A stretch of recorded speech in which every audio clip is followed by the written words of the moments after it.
ସାଙ୍ଗମାନେ ଆଉ ଗୋଟେ ନୂତନ ଭିଡ଼ିଓକୁ ଆପଣ ସମସ୍ତଙ୍କୁ ସ୍ୱାଗତ ଜଣାଉଛି ଡୁଗୁସୁନି ଚ୍ୟାନେଲରେ। ସୋ ଆଶା କରୁଛି ଆପଣମାନେ ବହୁତ ଭଲ ଥିବେ ଏବଂ ଖୁସିରେ ଥିବେ। ଜଗନ୍ନାଥ ଆପଣଙ୍କର ମଙ୍ଗଳମୟ କରନ୍ତୁ। ସୋ ଆଜିର ଭିଡ଼ିଓରେ ଆମେ ଦେଖିବା ସର୍ଟ ଭିଡ଼ିଓ ଯେଉଁ ସବୁ ଆମେ କ୍ୱେଶ୍ଚିନ୍ ପଠା ହୋଇଥିଲା ଅପଲୋଡ଼ କରାଯାଇଥିଲା, ତ ତାର କିଛି ଆନ୍ସର କି ଆମେ ଜାଣିବା। ସୋ ଚାଲ ଷ୍ଟାର୍ଟ କରିବା। ଆନ୍ସର କିକୁ ପଢ଼ିବା ଆଗରୁ ସମସ୍ତଙ୍କୁ କହି ରଖିବି, ଯେଉଁମାନଙ୍କୁ ଏ ଭିଡ଼ିଓ ପସନ୍ଦ ଲାଗିବ ତାହେଲେ like share comment and subscribe କରି ଯେଉଁମାନେ ଭୁଲିବେନି। ଯେଉଁମାନେ ଆମ ଭିଡ଼ିଓରେ ନୂଆ ଅଛନ୍ତି ସେମାନେ ଆମ ଚ୍ୟାନେଲକୁ ସବସ୍କ୍ରାଇବ୍ କରିକି ରଖିଦେବେ। ସୋ ଯଦି ଭିଡ଼ିଓ ଭଲ ଲାଗେ ଗୋଟେ ଥମ୍ସ ଅପ୍ ଦେବେ। ସୋ ଚାଲ ଷ୍ଟାର୍ଟ କରିବା। ଓଡ଼ିଶାର ରାଜଧାନୀ କେଉଁ ସ୍ଥାନରେ ଅବସ୍ଥିତ? ଓଡ଼ିଶାର ରାଜଧାନୀ କେଉଁ ସ୍ଥାନରେ ଅବସ୍ଥିତ? ସୋ ଆନ୍ସର ହେବ Bhubaneswar is the correct answer. Bhubaneswar ହେଲା ଓଡ଼ିଶାର ରାଜଧାନୀ। ସୋ କେଉଁଝରରେ କେଉଁ ମନ୍ଦିର ରହିଛି? ସୋ କେଉଁଝରରେ ଆମର ମା ତାରିଣୀ ପୀଠ ମନ୍ଦିର ରହିଛି। ଓଡ଼ିଶାର ବଳଦେବଜୀଉଙ୍କ ମନ୍ଦିର କେଉଁ ଜିଲ୍ଲାରେ ଅବସ୍ଥିତ? ଓଡ଼ିଶାରେ ବଳଦେବଜୀଉଙ୍କ ମନ୍ଦିର କେଉଁ ଜିଲ୍ଲାରେ ଅବସ୍ଥିତ? ସୋ ଆନ୍ସର ଆସିବ ଆମର ଓଡ଼ିଶାର ବଳଦେବଜୀଉଙ୍କ ମନ୍ଦିର କେନ୍ଦ୍ରାପଡ଼ାରେ ଅବସ୍ଥିତ। କେନ୍ଦ୍ରାପଡ଼ାକୁ କେଉଁ କ୍ଷେତ୍ର କୁହାଯାଏ ତାକୁ ମଧ୍ୟ କମେଣ୍ଟ ବକ୍ସ ସମସ୍ତେ ଜଣାଇବ। ସୋ ପୁରୀ ଜଗନ୍ନାଥ ମନ୍ଦିରକୁ କେଉଁ କ୍ଷେତ୍ର କୁହାଯାଏ? ପୁରୀ ଜଗନ୍ନାଥ ମନ୍ଦିରକୁ କେଉଁ କ୍ଷେତ୍ର କୁହାଯାଏ? ସୋ କରେକ୍ଟ ଆନ୍ସର ଆମର ହେବ Shankhakshetra is the correct answer. Puri Jagannath ମନ୍ଦିରକୁ ଶଙ୍ଖକ୍ଷେତ୍ର କୁହାଯାଏ। ଓଡ଼ିଶାରେ କେଉଁ ଜିଲ୍ଲାକୁ ଗଦାକ୍ଷେତ୍ର କୁହାଯାଏ? ଓଡ଼ିଶାରେ କେଉଁ ଜିଲ୍ଲାକୁ ଗଦାକ୍ଷେତ୍ର କୁହାଯାଏ? ସୋ କରେକ୍ଟ ଆନ୍ସର ଆମର ଆସିବ ଓଡ଼ିଶାରେ କେଉଁ ଜିଲ୍ଲାକୁ ଗଦାକ୍ଷେତ୍ର କୁହାଯାଏ? ସୋ କରେକ୍ଟ ଆନ୍ସର ଆମର ଆସିବ ଯାଜପୁରକୁ ଗଦାକ୍ଷେତ୍ର କୁହାଯାଏ। କେନ୍ଦ୍ରାପଡ଼ାକୁ ଆମର ବଳଦେବଜୀଉ ମନ୍ଦିର ବା ତୁଳସୀ କ୍ଷେତ୍ର କୁହାଯାଏ। ତ ପୁରୀକି ଆମର ଶଙ୍ଖକ୍ଷେତ୍ର କୁହାଯାଏ। ସୋ ଚାଲ ଓଡ଼ିଶାରେ କେତୋଟି ଜିଲ୍ଲା ଅଛି? ଓଡ଼ିଶାରେ 30ଟି ଜିଲ୍ଲା ଅଛି ଏବଂ ଓଡ଼ିଶାରେ 30ଟି ଜିଲ୍ଲା ମଧ୍ୟ କେବେ ହୋଇଥିଲା, କେବେ ଡିଷ୍ଟ୍ରିକ୍ଟ ୱାଇଜ୍ ହୋଇଥିଲା। ସୋ 30ଟି ଡିଷ୍ଟ୍ରିକ୍ଟ କେବେ ହୋଇଥିଲା, କେଉଁ ମସିହାରେ ହୋଇଥିଲା ତାକୁ ମଧ୍ୟ କମେଣ୍ଟ ବକ୍ସରେ ଜଣାଇବ ସମସ୍ତେ। ଓଡ଼ିଶାରେ ହାଇକୋର୍ଟ କେଉଁଠି ଅବସ୍ଥିତ? ଓଡ଼ିଶାର ହାଇକୋର୍ଟ ହେଉଛି ଆମର କଟକରେ ଅବସ୍ଥିତ। ଓଡ଼ିଶାରେ ବିଧାନସଭା ସିଟ୍ ସଂଖ୍ୟା କେତେ? 947ଟି ହେଉଛି ଆମର ଓଡ଼ିଶାରେ ବିଧାନସଭା ସିଟ୍ ସଂଖ୍ୟା। ସୋ ଚାଲ ଆଗକୁ ଯିବା। ଓଡ଼ିଶାରେ ଲୋକସଭା ଆସନ ସଂଖ୍ୟା କେତେ? ସୋ ଓଡ଼ିଶାର ଲୋକସଭା ଆସନ ସଂଖ୍ୟା ହେଉଛି 21ଟି ଇଜ୍ ଦ କରେକ୍ଟ ଆନ୍ସର। ଓଡ଼ିଶାର ରାଜ୍ୟସଭା ଆସନ ସଂଖ୍ୟା କେତେ? ଓଡ଼ିଶାର ରାଜ୍ୟସଭା ଆସନ ସଂଖ୍ୟା ହେଉଛି ଆମର 10ଟି ଇଜ୍ ଦ କରେକ୍ଟ ଆନ୍ସର। ଓଡ଼ିଶାର ଗଭର୍ଣ୍ଣରଙ୍କ ନାମ କ'ଣ? 2024ରେ ଏ କ୍ୱେଶ୍ଚିନ୍ ବନାଯାଇଥିଲା, ତା ଆନ୍ସର ହେବ ଗଣେଶ ଜି ଲାଲ ଥିଲେ। ସୋ ଏବେକାର ଗଭର୍ଣ୍ଣର କିଏ ତା କମେଣ୍ଟ ବକ୍ସରେ ହିଁ ଜଣାଇବ ସମସ୍ତେ। ଓଡ଼ିଶାର ମୁଖ୍ୟମନ୍ତ୍ରୀଙ୍କ ନାମ କ'ଣ? ସୋ ଏବେ 2024ରେ ରିସେଣ୍ଟଲି ଏବେ 1 ଇୟର ହେଇଯିବ, ଜୁନ୍ 1 ତାରିଖରେ ଆମର ଇଲେକ୍ସନ୍ ହୋଇଥିଲା। ସୋ ସେଥିରେ ଆମର ବିଜେପି ନେତା ମୋହନ ମାଝୀଙ୍କୁ ଚୟନ କରାଯାଇଥିଲା ଓଡ଼ିଶାର ମୁଖ୍ୟମନ୍ତ୍ରୀ। ସୋ ଚାଲ ଓଡ଼ିଶାର ଜାତୀୟ ଗଛ ନାମ କ'ଣ? ଓଡ଼ିଶାର ଜାତୀୟ ଗଛର ନାମ ହେଉଛି ଅଶ୍ୱତ୍ଥ ଗଛ ଇଜ୍ ଦ କରେକ୍ଟ ଆନ୍ସର। ଓଡ଼ିଶାର ଜାତୀୟ ପଶୁର ନାମ କ'ଣ? ଓଡ଼ିଶାର ଜାତୀୟ ପଶୁର ନାମ ହେଉଛି ହରିଣ ବା ତାକୁ ସମ୍ବର ଡିଅର୍ କୁହାଯାଏ ଇଂଲିଶରେ। ଓଡ଼ିଶାର ଜାତୀୟ ଫୁଲର ନାମ କ'ଣ? ଅଶୋକ ଫୁଲ ଇଜ୍ ଦ କରେକ୍ଟ ଆନ୍ସର। ଓଡ଼ିଶାର ଜାତୀୟ ଫୁଲ। ଓଡ଼ିଶାର ଜାତୀୟ ପାର୍କର ନାମ କ'ଣ? ଓଡ଼ିଶାର ଜାତୀୟ ପାର୍କର ନାମ କ'ଣ? ସୋ ହେବ ଭିତରକନିକା ନ୍ୟାସନାଲ୍ ପାର୍କ ବି ହେବ ଏବଂ ଶିମିଳିପାଳ ହେବ। ସୋ ଶିମିଳିପାଳ ଏଠୁ ଇମ୍ପୋର୍ଟାଣ୍ଟ ଦିଅନି, ଭିତରକନିକା ଇମ୍ପୋର୍ଟାଣ୍ଟ ଦିଅ। ଏଇଟା କେନ୍ଦ୍ରାପଡ଼ାରେ ଅବସ୍ଥିତ। ସୋ ଓଡ଼ିଶାର ଜାତୀୟ ଖେଳ ନାମ କ'ଣ? ଓଡ଼ିଶାର ଜାତୀୟ ଖେଳ ନାମ ହେଉଛି hockey is the correct answer. ଓଡ଼ିଶାର ବଡ଼ ଡ୍ୟାମ୍ର ନାମ କ'ଣ? ଓଡ଼ିଶାର ବଡ଼ ଡ୍ୟାମ୍ର ନାମ କ'ଣ? ଓଡ଼ିଶାର ବଡ଼ ଡ୍ୟାମ୍ର ନାମ ହୀରାକୁଦ ଡ୍ୟାମ୍ ଇଜ୍ ଦ, ଏଇଟା ସମ୍ବଲପୁରରେ ଅବସ୍ଥିତ। ସୋ ଭାରତର ପ୍ରଧାନମନ୍ତ୍ରୀଙ୍କ ନାମ କ'ଣ? ଭାରତର ପ୍ରଧାନମନ୍ତ୍ରୀଙ୍କ ନାମ ହେଉଛି ନରେନ୍ଦ୍ର ଦାମୋଦର ଦାସ ମୋଦି। ସୋ ନରେନ୍ଦ୍ର ଦାମୋଦର ଦାସ ମୋଦି ଏଇଟା କେତେତମ ପ୍ରଧାନମନ୍ତ୍ରୀ ତ ତାକୁ କମେଣ୍ଟ ବକ୍ସରେ ଜଣାଇବ। ଓଡ଼ିଶାରେ କେଉଁଠି କ୍ରିକେଟ ଷ୍ଟାଡିୟମ ରହିଛି? ଓଡ଼ିଶାରେ କେଉଁଠି କ୍ରିକେଟ ଷ୍ଟାଡିୟମ ରହିଛି? So Cuttack is the correct answer. ଓଡ଼ିଶାର କ୍ରିକେଟ ଷ୍ଟାଡିୟମ। ତାପରେ ଓଡ଼ିଶାରେ ସବୁଠାରୁ ପ୍ରସିଦ୍ଧ ବାଲିଯାତ୍ରା କେଉଁଠାରେ ହୋଇଥାଏ? ଓଡ଼ିଶାର ସବୁଠାରୁ ପ୍ରସିଦ୍ଧ ବାଲିଯାତ୍ରା କଟକରେ ହିଁ ହୋଇଥାଏ। ସୋ ଆମ ରାଉରକେଲା କି ପ୍ଲାଣ୍ଟ ଅଛି?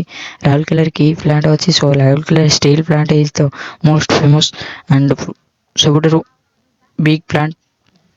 ସୋ କେନ୍ଦ୍ରାପଡ଼ା କେବେ ଗୋଟେ ଜିଲ୍ଲା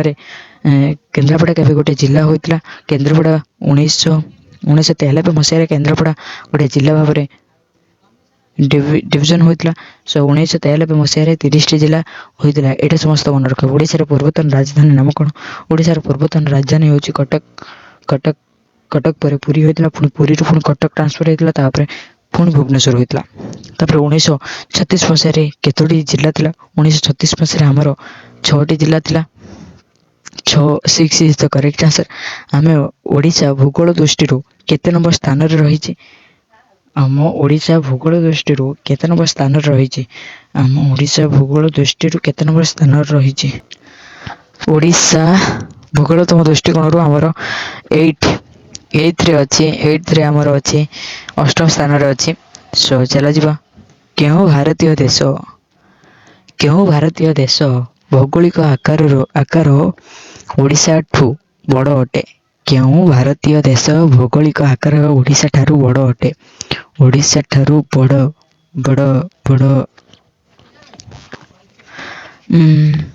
କେଉଁ ଭାରତୀୟ ଦେଶ ଭୌଗୋଳିକ ଆକାରଠୁ ବଡ଼ ମାନେ ଓଡ଼ିଶାଠୁ ବଡ଼? So Gujarat is the correct answer. Odisha ସବୁଠାରୁ ବଡ଼ ସହର କିଏ? ଓଡ଼ିଶାର ସବୁଠାରୁ ବଡ଼ ସହର ହେଉଛି ଭୁବନେଶ୍ୱର। ଜନସଂଖ୍ୟା ମଧ୍ୟ ଭୁବନେଶ୍ୱର ଅଧିକ ସିଟିଜେନ୍।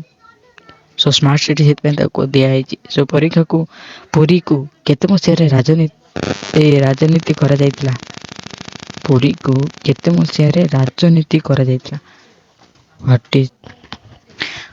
ପୁରୀକୁ କେତେ ମସିହାରେ ରାଜଧାନୀ କରାଯାଇଥିଲା? ରାଜନୀତି ହେଇ 1803ରୁ 1816ରେ। ଓଡ଼ିଶାର ପୁରୁଣା ନାମ କ'ଣ ଥିଲା? ଓଡ଼ିଶାର ପୁରୁଣା ନାମ କ'ଣ ସବୁ ଥିଲା? ଏ ସମସ୍ତ ହବ। ଉଡ୍ର ଥିଲା, କଳିଙ୍ଗ ଥିଲା ଏବଂ ଉତ୍କଳ ବି ଥିଲା। ସୋ ଓଡ଼ିଶା କେବେ ଓଡ଼ିଶା ନାମ ଭାବରେ ପ୍ରତିଷ୍ଠିତ ହୋଇଥିଲା? ଓଡ଼ିଶା କେବେ ଓଡ଼ିଶା ନାମରେ ପ୍ରତିଷ୍ଠିତ ହୋଇଥିଲା? 23 ସେପ୍ଟେମ୍ବର 2011 ମସିହାରେ ହିଁ ଓଡ଼ିଶାରୁ ଓଡ଼ିଶା ନାମରେ ପରିଚିତ ହୋଇଥିଲା, ନାମ ଦିଆଯାଇଥିଲା। ଇଂରେଜମାନେ ଓଡ଼ିଶା କେବେ ଆସିଥିଲେ? 1803 ମସିହାରେ ଇଂରେଜମାନେ ଓଡ଼ିଶା ଆସିଥିଲେ। ସୋ 1949 ମସିହାରେ କେତୋଟି ଜିଲ୍ଲା ମାନ୍ୟତା ପାଇଥିଲା?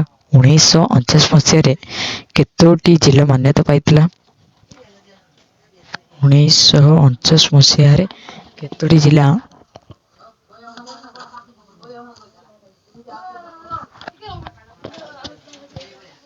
1949 ମସିହାରେ 13ଟି ଜିଲ୍ଲାର ମାନ୍ୟତା ପାଇଥିଲା।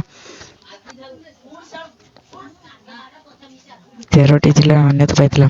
30ଟି ଜିଲ୍ଲା କେତେ ମସିହାରେ ସ୍ଥାନ ପାଇଥିଲା? 1993 ମସିହାରେ। କେଉଁ ରାଜ୍ୟଟି ଓଡ଼ିଶାର ସୀମାରେ ରହିନାହିଁ? କେଉଁ ରାଜ୍ୟଟି ଓଡ଼ିଶାର ରହିନାହିଁ? ସୋ ଆନ୍ସର ହବ Madhya Pradesh. Madhya Pradesh is the correct answer. କେଉଁ ରାଜ୍ୟଟି ସବୁଠାରୁ ବଡ଼ ସୀମା ଓଡ଼ିଶାକୁ ଲାଗି ରହିଛି? Chhattisgarh is the correct answer. ଓଡ଼ିଶାର ଉଚ୍ଚତମ ଗିରିଶୃଙ୍ଗର ନାମ କ'ଣ? ଓଡ଼ିଶାର ଉଚ୍ଚତମ ଗିରିଶୃଙ୍ଗର ନାମ ହେଉଛି ଏଭରେଷ୍ଟ ଶୃଙ୍ଗ। ଏଭରେଷ୍ଟ ଶୃଙ୍ଗ is the correct answer. Everest ଶୃଙ୍ଗ। ସୋ ଓଡ଼ିଶାର ହାଇକୋର୍ଟର ମୁଖ୍ୟ ବିଚାରପତି କାହା ଦ୍ୱାରା ନିଯୁକ୍ତି ହୁଅନ୍ତି? ଓଡ଼ିଶାର ହାଇକୋର୍ଟର ମୁଖ୍ୟ ବିଚାରପତି ରାଷ୍ଟ୍ରପତିଙ୍କ ଦ୍ୱାରା ନିଯୁକ୍ତି ହୁଅନ୍ତି। କରେକ୍ଟ ଆନ୍ସର ରାଷ୍ଟ୍ରପତି। ସୋ ବୁଢ଼ାବଳଙ୍ଗ ନଦୀ ଉତ୍ପତ୍ତି କେଉଁଠାରେ ହୋଇଛି? ବୁଢ଼ାବଳଙ୍ଗ ନଦୀ ଉତ୍ପତ୍ତି କେଉଁଠାରେ ହୋଇଛି? ମହାନଦୀ, ବୈତରଣୀ, ଶିମିଳିପାଳ ପର୍ବତ, କାଶ୍ମୀର ପର୍ବତ। ସୋ ବୁଢ଼ାବଳଙ୍ଗ ନଦୀ ଆମର କେଉଁଠାରେ ଉତ୍ପତ୍ତି? ବୁଢ଼ାବଳଙ୍ଗ ନଦୀ, ଏଇଟା ମୋ ଡାଉଟ୍ ହେଉଛି। ସୋ ଆପଣମାନେ ଯଦି ଜାଣିଥିବେ କମେଣ୍ଟ ବକ୍ସରେ ଜଣେଇବେ କେଉଁ ନଦୀର ଉତ୍ପତ୍ତି ହେଉଛି ବୁଢ଼ାବଳଙ୍ଗ ନଦୀଟା। ସରି କହିପାରିବିନି, ଜାଣିଛି ହେଲେ ମନେ ପଡ଼ୁନି। ଓଡ଼ିଶାର ସତ୍ୟବାଦୀ ବନ ବିଦ୍ୟାଳୟ ପ୍ରତିଷ୍ଠାତା କିଏ? ଓଡ଼ିଶାର ସତ୍ୟବାଦୀ ବନ ବିଦ୍ୟାଳୟ ପ୍ରତିଷ୍ଠାତା କିଏ? ମହାତ୍ମା ଗାନ୍ଧୀ ନା ଗୋପବନ୍ଧୁ ଦାସ, ମଧୁସୂଦନ ଦାସ, ଫକୀରମୋହନ ସେନାପତି? ସତ୍ୟବାଦୀ ବନ ବିଦ୍ୟାଳୟ ପ୍ରତିଷ୍ଠା କରିବାରେ ସାହାଯ୍ୟ କରିଥିଲେ ଗୋପବନ୍ଧୁ ଦାସ। କିଏ ଓଡ଼ିଶାର ସନ୍ଥ କବି ଭାବରେ ଜଣାଶୁଣା ଅଟନ୍ତି? ସନ୍ଥ କବି ଭୀମ ଭୋଇ। ସନ୍ଥ କବି ଭୀମ ଭୋଇ। ତାପରେ ଦ୍ୱିତୀୟ ଗାନ୍ଧୀ କାହାକୁ କୁହାଯାଇଛି? ଦ୍ୱିତୀୟ ଗାନ୍ଧୀ ବୋଲି କାହାକୁ କୁହାଯାଏ? ଦ୍ୱିତୀୟ ଗାନ୍ଧୀ ଗୋପବନ୍ଧୁ ଦାସଙ୍କୁ ହିଁ କୁହାଯାଇଛି। ସୋ ସୁଭାଷ ଚନ୍ଦ୍ର ବୋଷଙ୍କ ସ୍ୱାଧୀନତା ପାଇବା ପାଇଁ ହେଲେ ଲୋକମାନଙ୍କୁ କ'ଣ କହିଥିଲେ?